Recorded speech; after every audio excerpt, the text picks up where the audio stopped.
Well, it's here. The official list, but not just any list. This is the list that will skyrocket Craigslist and marketplace prices and make others trade their cars in. Warning, if you have thin skin and are offended easily, please close the video now. You've been warned. Ladies and gentlemen, these are the top 10 greatest Panther cars of all time. Unlimited technology from the whole universe, and we cruise around in a Ford POS. Fasten your seatbelt. Oh, that was good. Did you hear just say? All right, now kicking off the countdown at number 10, we have the 1998 Ford LTD Crown Victoria. Nearly 10 years before the name Police Interceptor would become synonymous with this car, the 88 Vic had all the makings of greatness. Powered by a 302 cubic inch 5.0 V8 that made 182 horsepower. But here's the plot twist though.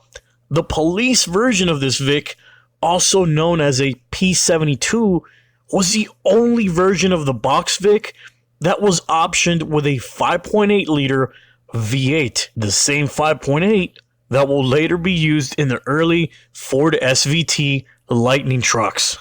And now, earning the number 9 spot is the 1987 two-door Mercury Grand Marquis. Yeah, you heard correct, a two-door Panther car. What's a two-door Panther car like, you ask? It's heaven. It's absolute heaven.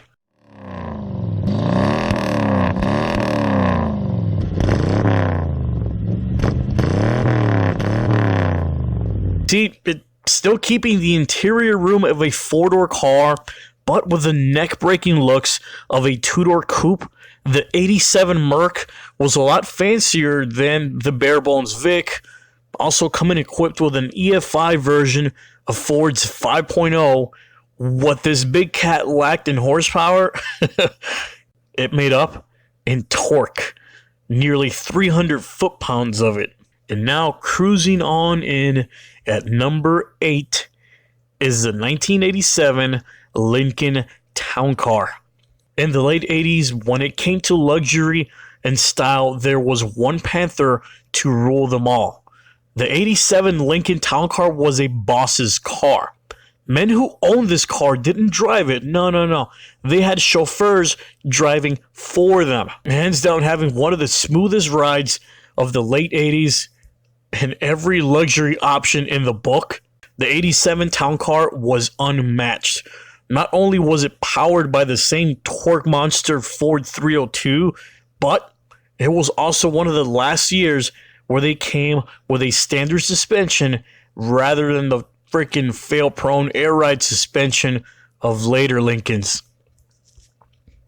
And now, at number 7, we have the official first-gen Crown Vic.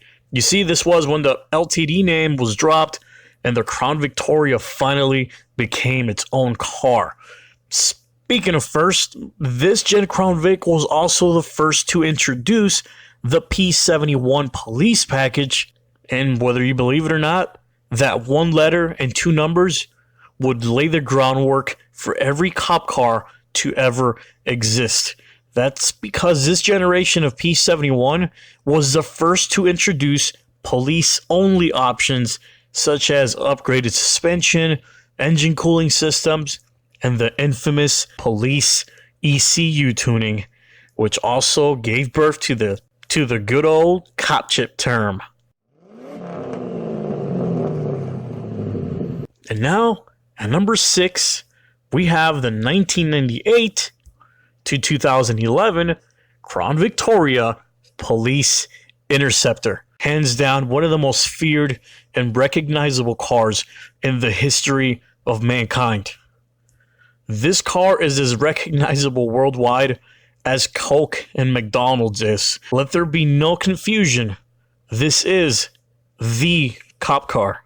Coming in many variants with different tuning and gearing ratios, tailor-made for city patrolling or high-speed pursuits, with a special carbon aluminum drive shaft to handle high speeds and one of the most solid built V8 engines ever put in a car. The P71 has a little bit of everything for everyone. Its only Achilles heel, it's his damn weak transmissions, righteously caused by years of police service. And rising just above the P71, coming in at number 5, we have the 2003 to 2004 Mercury Marauder.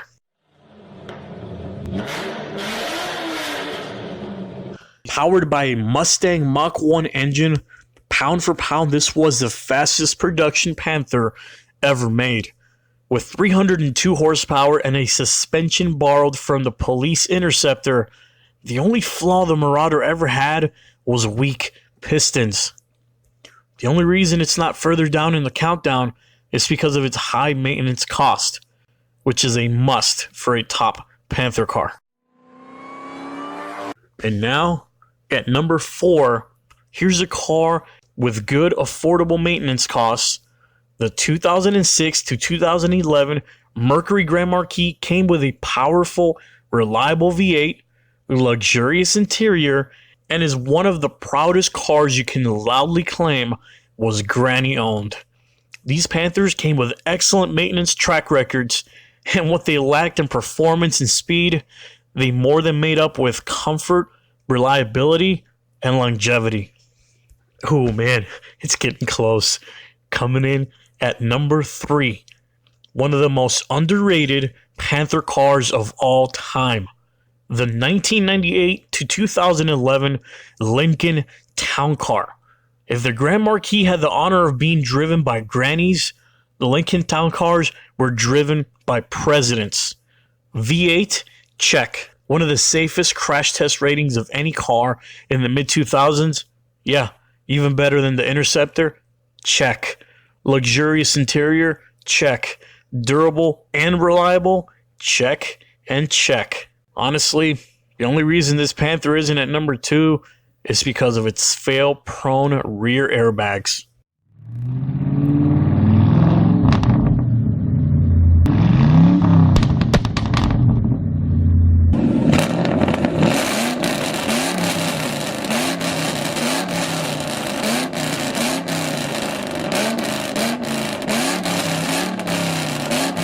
And now, we're in top dog territory.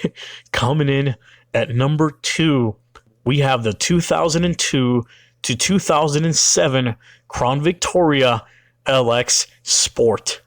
This car was literally the Shelby GT350 of Panther cars.